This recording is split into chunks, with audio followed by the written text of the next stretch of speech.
उसे member portal पर भी उपलब्ध करा दिया जाएगा। माननीय वित्त मंत्री जी,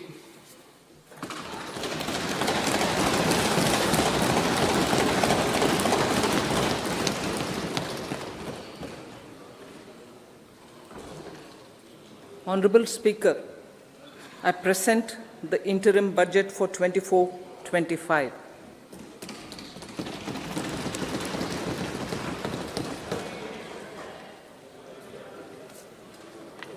The Indian economy has witnessed profound positive transformation in the last 10 years. The people of India are looking ahead to the future with hope and optimism. With the blessings of the people, when our government, under the visionary and dynamic leadership of Honorable Prime Minister Shri Narendra Modi, assumed office in 2014, the country was facing enormous challenges. With Sabka Saath, Sabka Vikas as its mantra, the government overcame those challenges in right earnest. Structural reforms were undertaken. Pro-people programs were formulated and implemented promptly. Conditions were created for more opportunities for employment and entrepreneurship. The economy got a new vigor. The fruits of development started reaching the people at scale. The country got a new sense of purpose and hope. Naturally, the people blessed the government with a bigger mandate. In the second term, our government, under the leadership of Honorable Prime Minister, doubled down on its responsibilities to build a prosperous country with comprehensive development of all people and all regions. Our government strengthened its mantra to Sabka Saath, Sabka Vikas and Sabka Vishwas.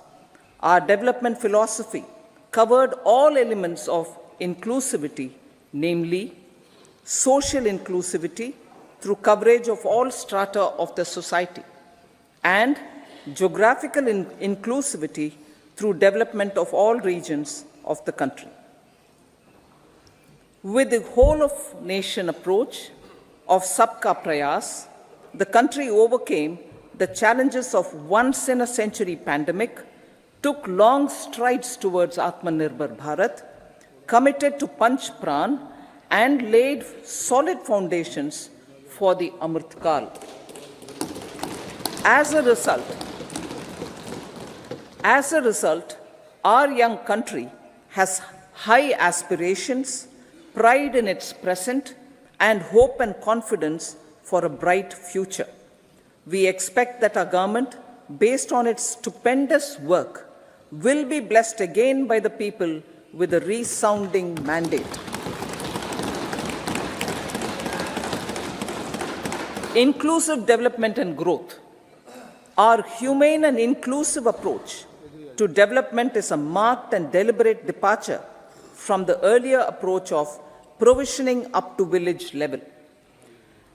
Development programs were thus provisioned.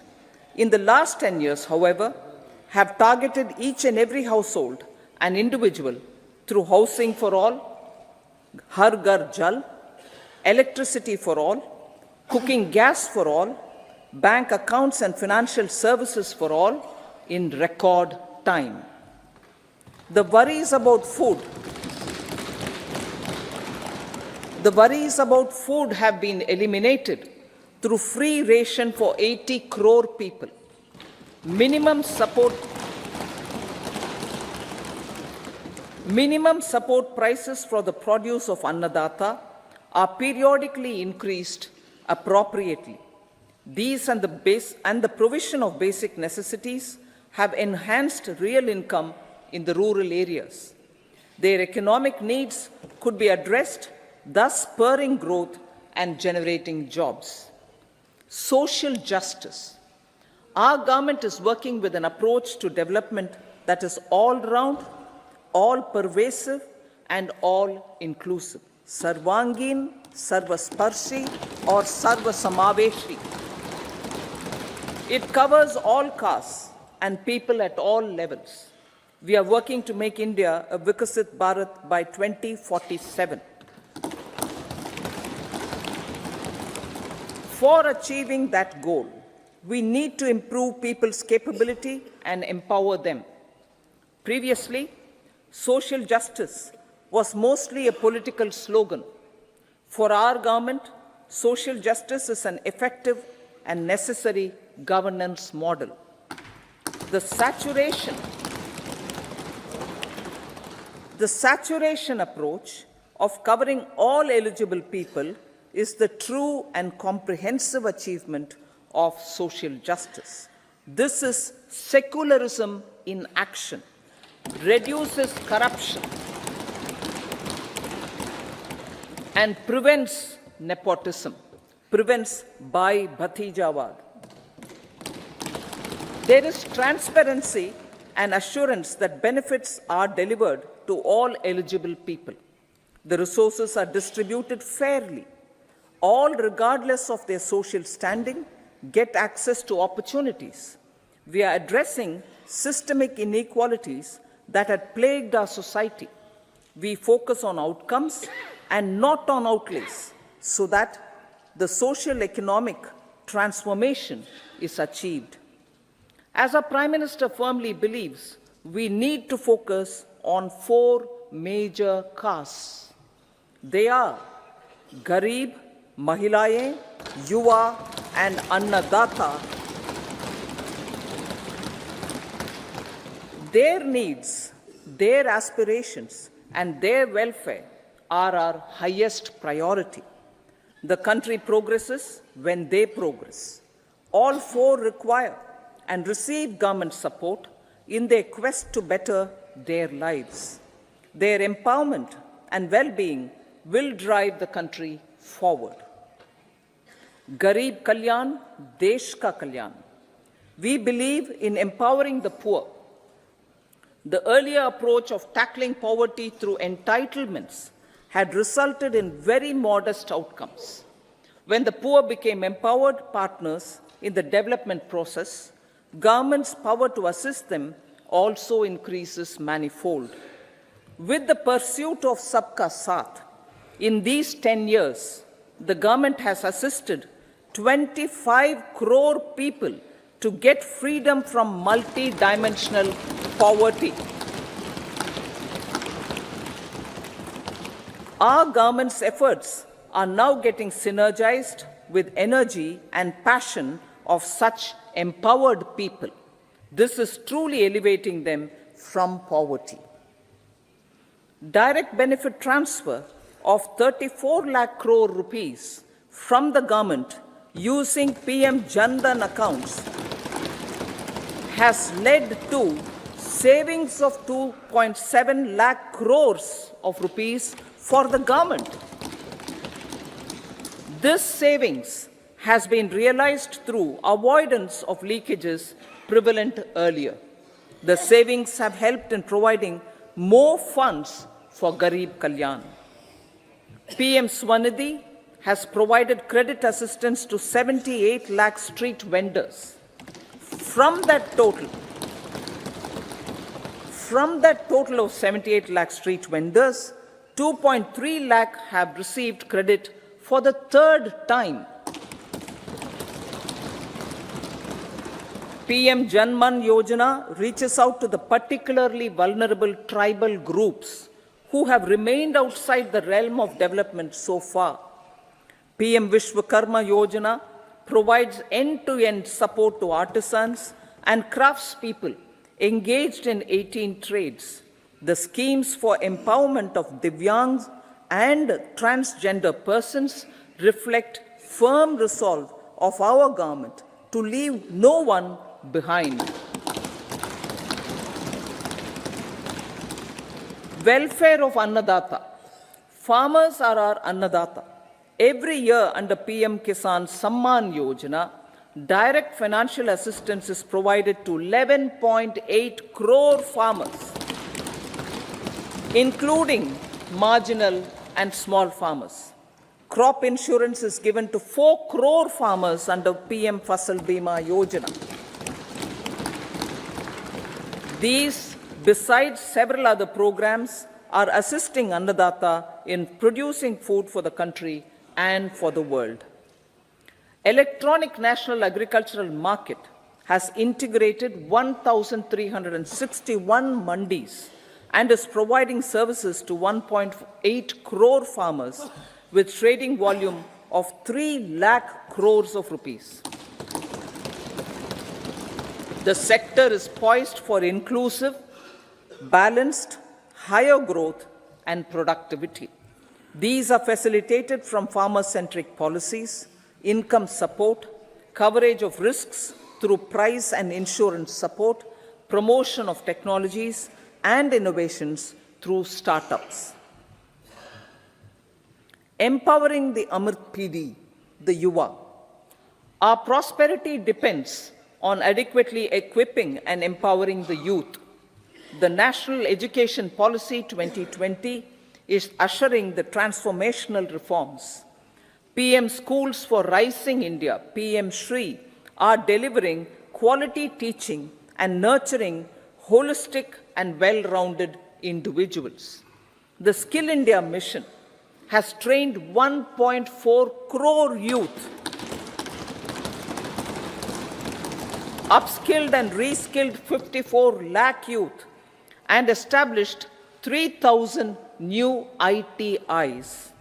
A large number of institutions of higher learning, namely 7 IITs, 16 triple ITs, 7 IIMs, 15 AIMS, and 390 universities have been set up. PM Mudra Yojana has sanctioned 43 crore loans aggregating to 22.5 lakh crores of rupees for entrepreneurial aspirations of our youth. Besides that, Fund of Funds, Startup India, and Startup Credit Guarantee schemes are assisting our youth. They are also becoming Rozgar Data. The country is proud of our youth scaling new heights in sports. The highest ever medal tally in Asian Games and Asian Para Games in 2023 reflects a high confidence level.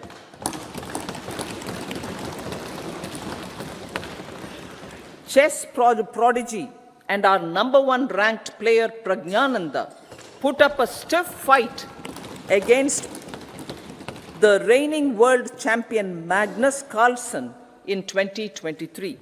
Today, India has over 80 chess grandmasters compared to little over 20 in 2010. Momentum for Nari Shakti. The empowerment of women through entrepreneurship, ease of living, and dignity for them has gained momentum in these 10 years.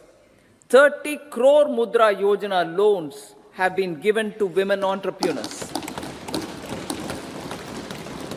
Female enrollment in higher education has gone up by 28% in 10 years. In STEM courses, girls and women constitute 43% of enrollment, one of the highest in the world. All these measures are getting reflected in the increasing participation of women in workforce.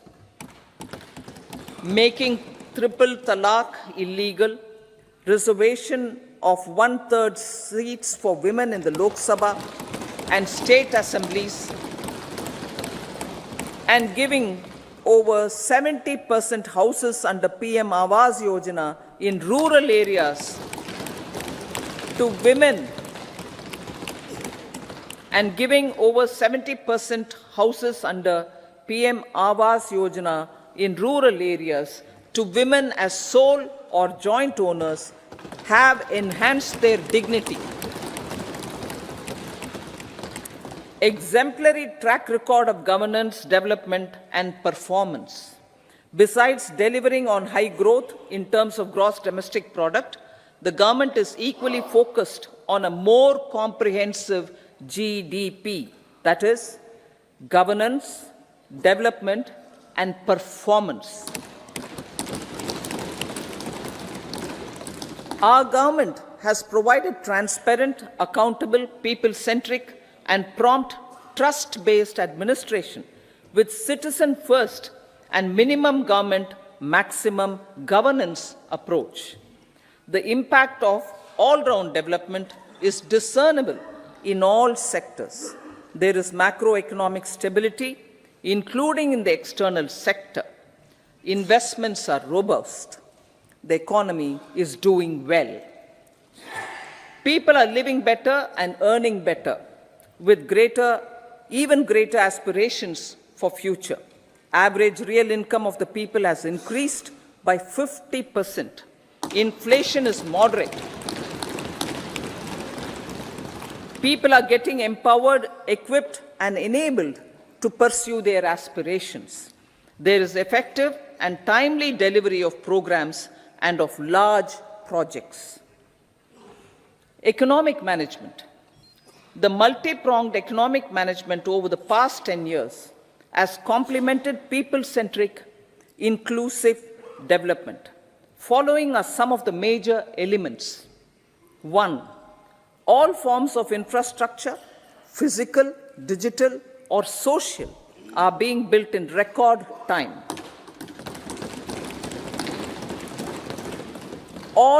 Number 2, all parts of the country are becoming active participants in economic growth. Number 3, digital public infrastructure, a new factor of production as if in the 21st century, is instrumental in formalization of the economy. Number 4, goods and services tax has enabled one nation, one market, one tax. Tax reforms have led to deepening and widening of tax base.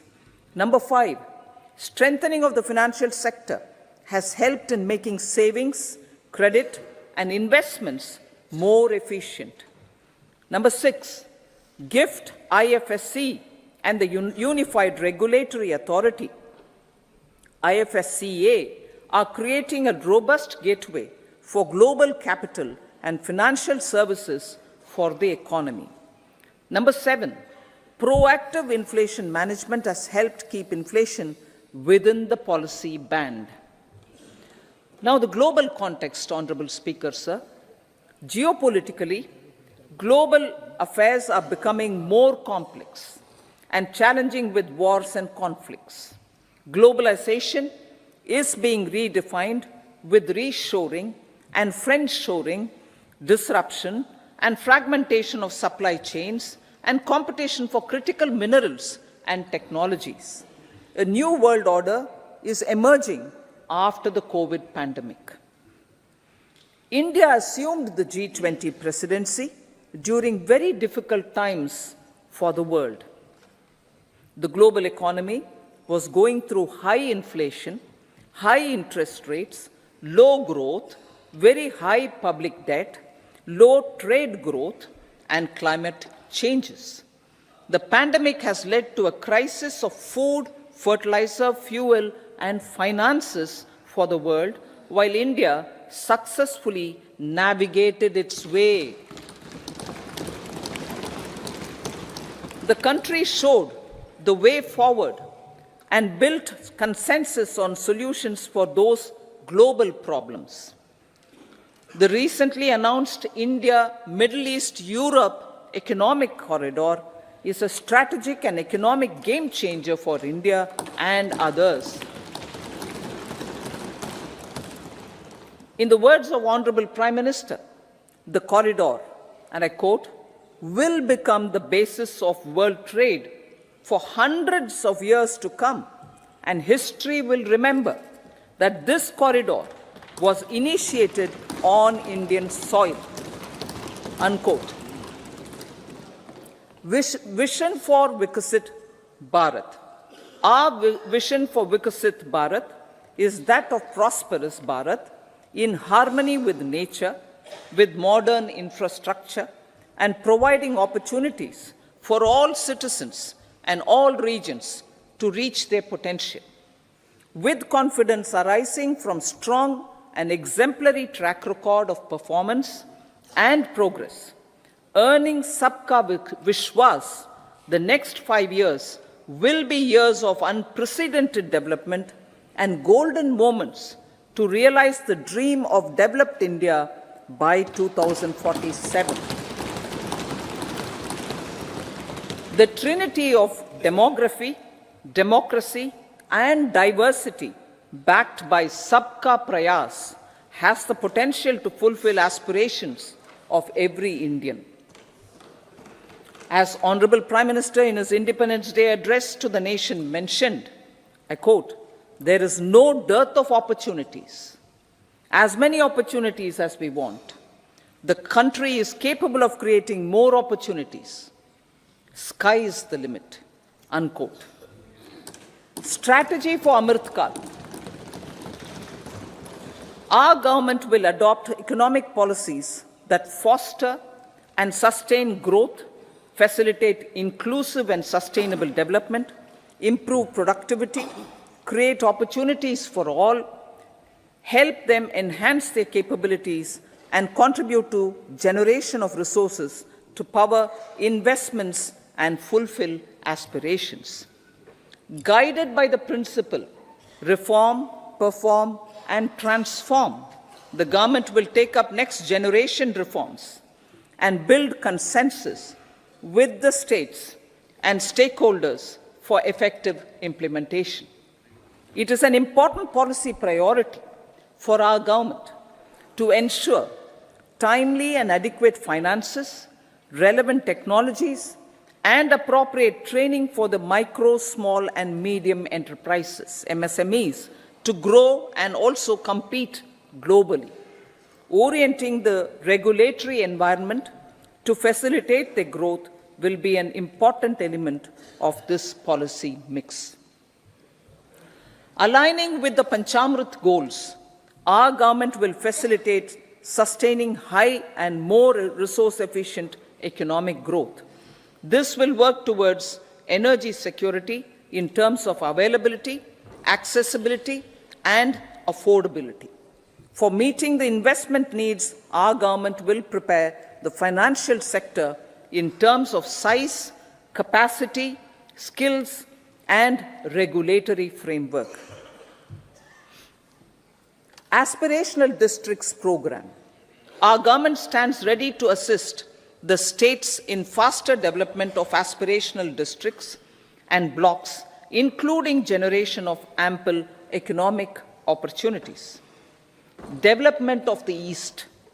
Our government will pay utmost attention to make the eastern region and its people a powerful driver of India's growth.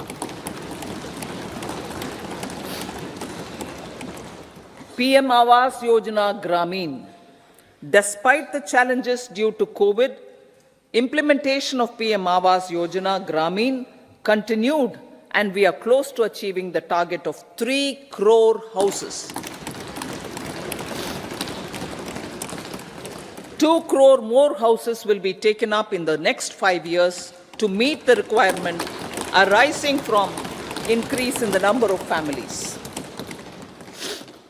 Rooftop solarization and Muft Bijli.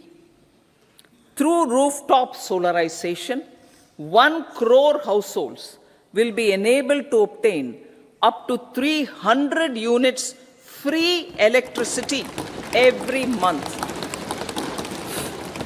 This scheme follows the resolve of Honorable Prime Minister on the historic day of consecration of Sri Ram Mandir in Ayodhya. Following benefits are expected. Savings up to 15 to 18,000 rupees annually for households from free solar electricity and selling the surplus to the distribution companies. Charging of electric vehicles.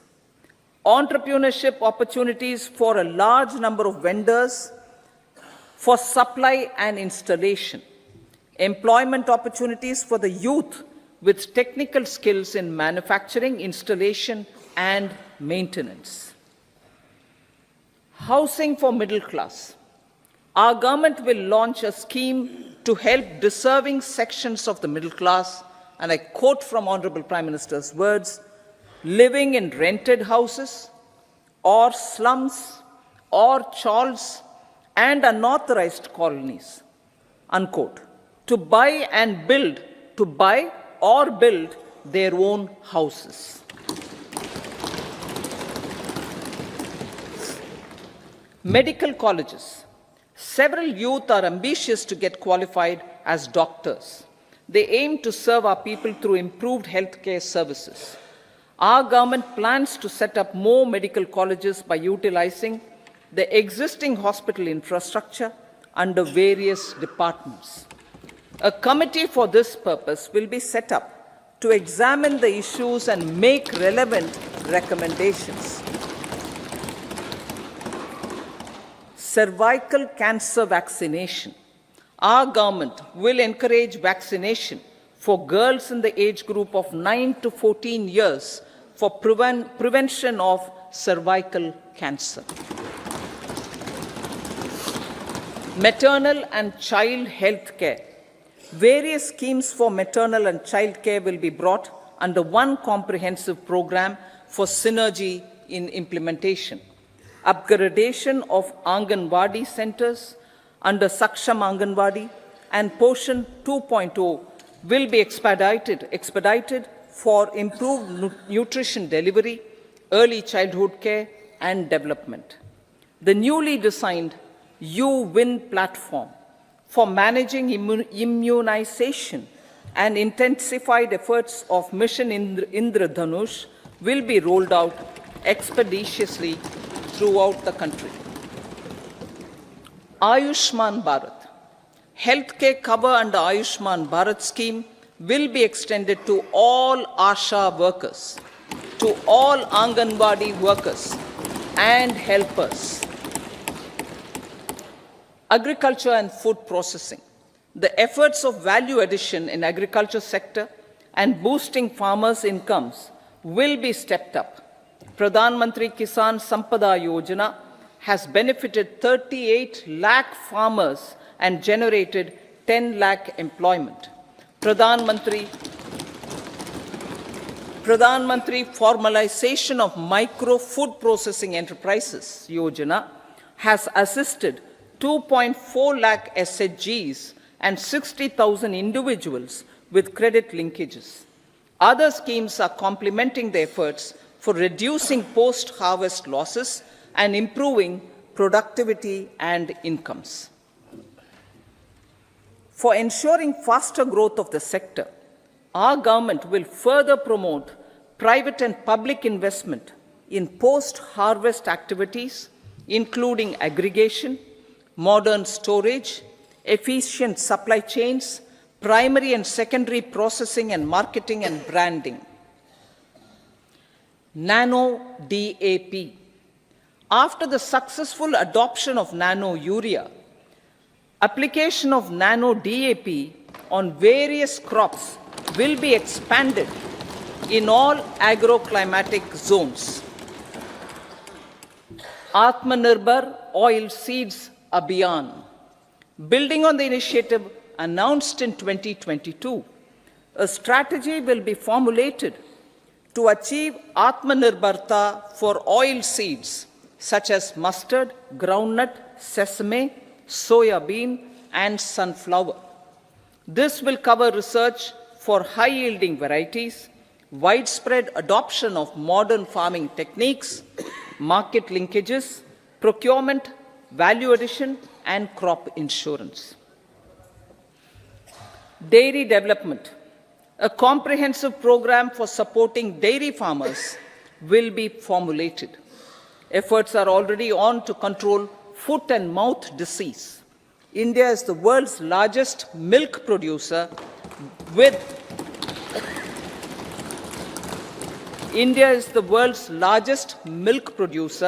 but with low productivity of milch animals. The program will be built on the success of existing schemes such as Rashtriya Gokul Mission, National Livestock Mission, and infrastructure development funds for dairy processing and animal husbandry. Matsya Sampada. It was our government which set up a separate department for fisheries, realizing this will help in generating employment also. Promoting investments.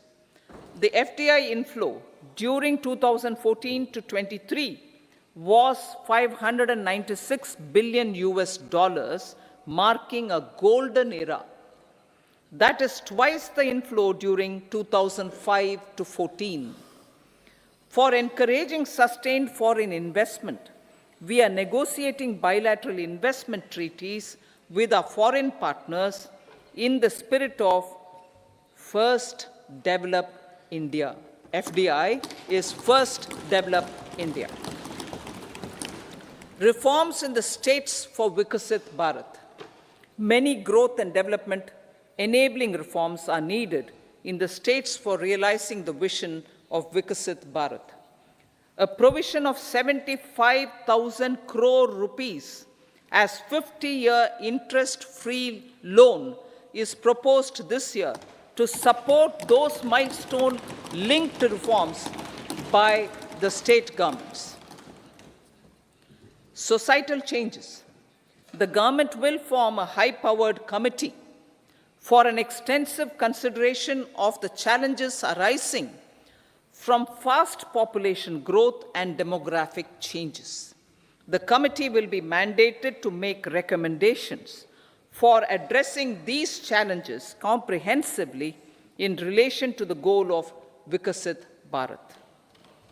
Amrit Kal as Kartavya Kal. Our government stands committed to strengthening and expanding the economy with high growth and to create conditions for people to realize their aspirations. Honorable Prime Minister, in his Independence Day address to the nation in the 75th year of our Republic, said, and I quote, "We commit ourselves to national development with new inspirations, new consciousness, new resolutions as the country opens up immense possibilities and opportunities. It is our Kartavya Kal." Unquote. Every challenge of the pre-2014 era was overcome through our economic management and our governance. These have placed the country on a resolute path of sustained high growth. This has been possible through right policies, true intentions, and appropriate decisions. In the full budget in July, Honorable Speaker, our government will present a detailed roadmap for our pursuit of Vikasit Bharat.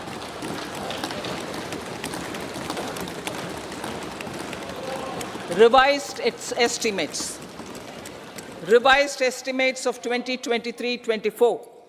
The revised estimate of the total receipts other than borrowings is 27.56 lakh crores of rupees, of which the tax receipts are 23.24 lakh crore rupees. The revised estimate of total expenditure is 44.90 lakh crore rupees. The revenue receipts at 30.3 lakh crore rupees are expected to be higher than the budget estimate, reflecting strong growth momentum and formalization in the economy. The revised estimate of the fiscal deficit is 5.8% of GDP, improving on the budget estimate, notwithstanding moderation in the nominal growth estimates. Budget estimates for 2024-25. Coming to the year 2024-25, the total receipts other than borrowings and total expenditure are estimated at 30.80 and 47.66 lakh crore rupees respectively. The tax receipts are estimated at 26.02 lakh crore rupees. The scheme of 50-year interest-free loan for capital expenditure to states will be continued this year with an outlay of 1.3 lakh crore rupees. We continue on the path of fiscal consolidation as announced in my budget speech of 2021-22, to reduce fiscal deficit below 4.5% by 25-26. The fiscal deficit in 2024-25 is estimated to be 5.1% of GDP, adhering to that path. So the gross and net market borrowings through dated securities during 24-25 are estimated at 14.13 lakh crore rupees and 11.75 lakh crore respectively. Both will be less than that in 23-24. Now that the private investments are happening at scale, the lower borrowings by the central government will facilitate larger availability of credit for the private sector. Vote on account. I'll be seeking vote on account approval of the Parliament through the appropriation bill for a part of the financial year 2024-25. I will now move to Part B. Honorable Speaker, sir, over the last 10 years, the direct tax collections have more than trebled and the return filers swelled 2.4 times. I would like to assure the taxpayers that their contributions have been used wisely for the development of the country and welfare of its people. I appreciate the taxpayers for their continued support. The government has reduced and rationalized tax rates. Under the new tax scheme, there is now no tax liability for taxpayers with income up to 7 lakh rupees, up from 2.2 lakh rupees in the financial year 2013-14. The threshold for presumptive taxation for retail businesses was increased from 2 crores to 3 crores. Similarly, the threshold for professionals eligible for presumptive taxation was increased from 50 lakh rupees to 75 lakh rupees. Also, corporate tax rate was decreased from 30% to 22% for existing domestic companies and to 15% for certain new manufacturing companies. Honorable Speaker, sir, in the last 5 years, our focus has been to improve taxpayer services. The age-old jurisdiction-based assessment system was transformed with the introduction of faceless assessment and appeal, thereby imparting greater efficiency, transparency, and accountability. Introduction of updated income tax returns, a new Form 26AS, and pre-filling of tax returns have made filing of tax returns simpler and easier. Average processing time of returns has been reduced from 93 days in the year 2013-14 to a mere 10 days this year, thereby making refunds faster. Indirect taxation. By unifying the highly fragmented indirect tax regime in India, the GST has reduced the compliance burden on trade and industry. The industry has acknowledged the benefits of GST. According to a recent survey conducted by a leading consulting firm, 94% of industry leaders view the transition to GST as largely positive.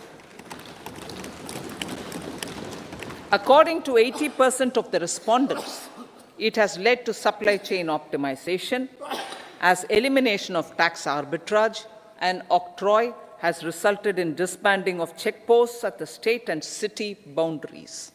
At the same time, tax base of GST more than doubled, and the average monthly gross GST collection has almost doubled to 1.66 lakh crores this year.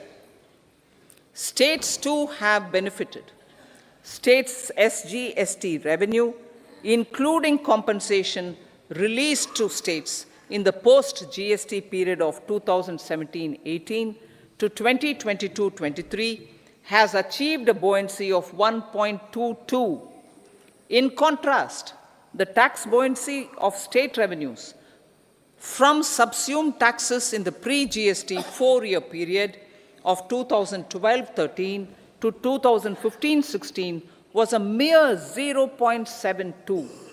The biggest beneficiaries are consumers, as reduction in logistic cost and taxes have brought down prices of most goods and services.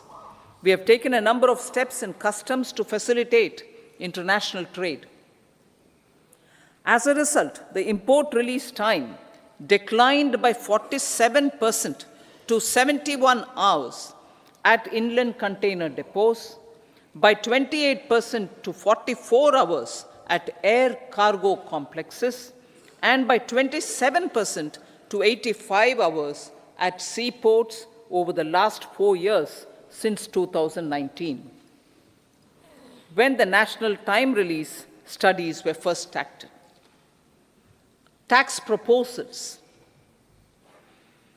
As for tax proposals, in keeping with the convention, I do not propose to make any changes relating to taxation and propose to retain the same tax rates for direct and indirect taxes, including import duties.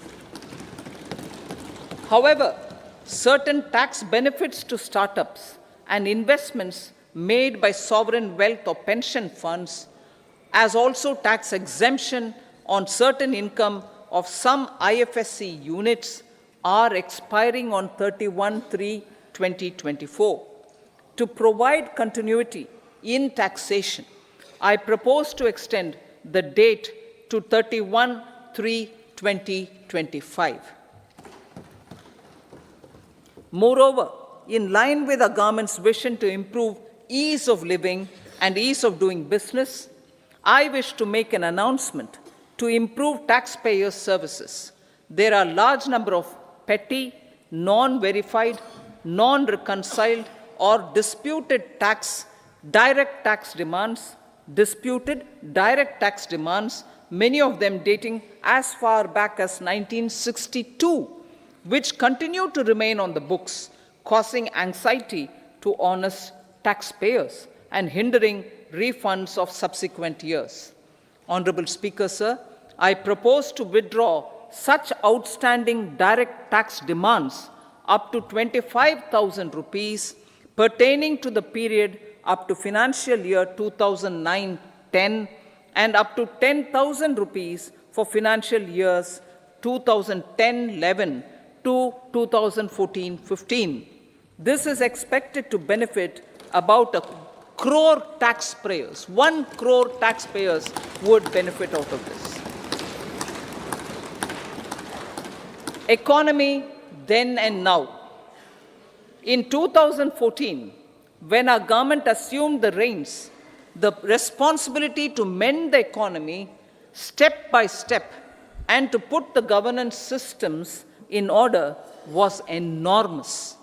The need of the hour was to give hope to the people, to attract investments, and to build support for the much-needed reforms. The government did that successfully, following a strong belief of nation first. The crisis of those years has been overcome, and the economy has been put firmly on a high, sustainable growth path with all-round development. It is now appropriate to look at where we were then. I repeat, it is now appropriate to look at where we were then till 2014 and where we are now, only for the purpose of drawing lessons from the mismanagement of those years. The government will lay a white paper on table of the House.